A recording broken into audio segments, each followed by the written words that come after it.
Mantan Gubernur Jakarta Anies Baswedan memastikan akan bertemu dengan semua pimpinan parpol, termasuk Prabowo Subianto.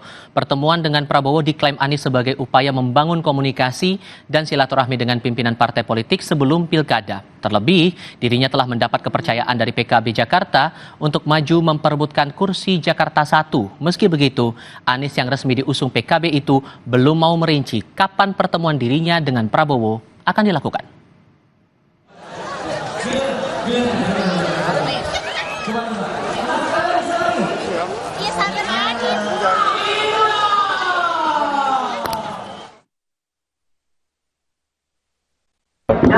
Kami tentu membangun komunikasi dengan semua dan insya Allah akan bisa bersilaturahmi dengan pimpinan-pimpinan partai politik. Tentu akan berkomunikasi, berdiskusi dengan pimpinan-pimpinan partai lain, termasuk nantinya dengan Pak Prabowo.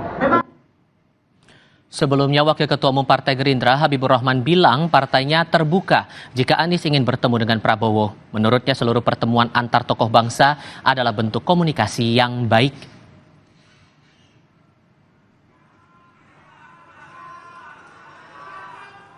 Anies tuh belakangan meminta waktu kepada Prabowo Subianto untuk bertemu, untuk minta blessings dalam tanda kutip, Bang. Karena setelah Oktober, pilkadanya kan November, Bang. Berarti minta blessings pada presiden terpilih, itu benar nggak sih, Bang?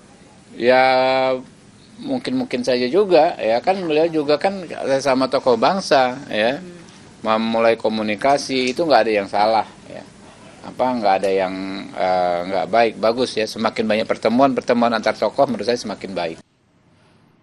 Sinyal Anies Baswedan bakal bertemu Presiden terpilih Prabowo Subianto semakin kuat. Terakhir, Anies menyatakan siap bertemu semua pimpinan parpol termasuk Prabowo untuk berdiskusi sebelum berlaga di Pilgub Jakarta. Ada apa di balik sikap Anies di tengah dukungan terbuka PDI Perjuangan untuk Anies nyagup